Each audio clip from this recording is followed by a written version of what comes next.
पिछले कुछ दिनों में सरकारी बैंक्स में क्या मूवमेंट आया है। आपकी स्क्रीन पे ग्राफिक्स आएंगे, वो ग्राफिक्स में सेंसेक्स, सरकारी कंपनीज और सरकारी बैंक्स, इन तीनों के इंडेक्सेस स्क्रीन पर देखिए आपके, किस तरह का मैसिव आउट परफॉर्मेंस है सरकारी बैंक्स में। इस महीने 45% के रिटर्न्स दे डाले इन सरकारी बैंक्स ने। इस तरह की धूम मचा रखी है, इस तरह की तेजी है। और जो स्पेसिफिक सरकारी बैंकिंग स्टॉक्स हैं, इस महीने के रिटर्न्स भी स्क्रीन पर लेकर आइएगा।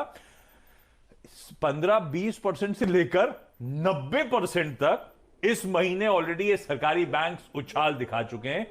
ये हो क्या रहा है प्रदीप? ये जो आपने चक्र लगाया है ना, मुझे ऐसा लग रहा है कि मैं कोणार्क के सूर्य मंदिर में पहुंच गया हूं। तो ऐसे ऐतिहासिक वाली फीलिंग आ रही है। तो मैं आपको बताता हूं, एक समय की बात है, मैं बैंकिंग एनालिस्ट हुआ करता था एक ब्रोकरेज में, और बैंक ऑफ इंडिया का शेयर उस समय चलता था 38 रुपए।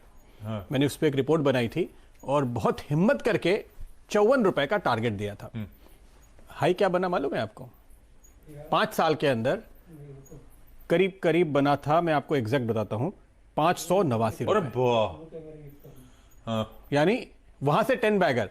पर 2001 में, यानी ये मैं 2003 की बात कर रहा हूं, उसके 2 साल पहले 9 रुपए का लो बनाया था इसने। तो 9 रुपए से करीब 600 रुपए।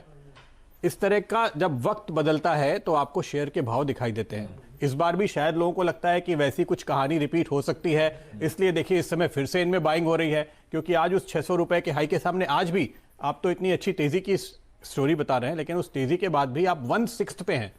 और इस 1/6 के दौरान क्या हुआ 10 साल में? बैंक ऑफ इंडिया का एनआईआई 6,000 करोड़ से 18,000 करोड़, यानी 3 गुना।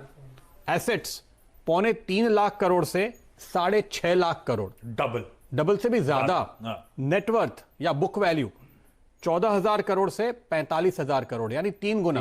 तो प्राइस टू बुक पे उस वक्त जिस मल्टीपल पे ये चल रहा था, जब इसने अपने हाइस बनाए थे 2010 में, उसके मुकाबले में आज आपको 1/3 मल्टीपल भी मिले तो भी वही भाव होना चाहिए।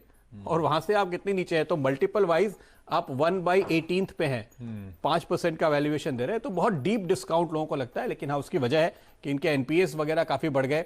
लेकिन अगर आप इस वक्त इसके 9,000 करोड़ के नेट एनपीए यहां से निकाल दीजिए, तो भी इसकी जो एडजस्टेड नेटवर्थ बनती है वो भी तो 35,000 करोड़ बनती है।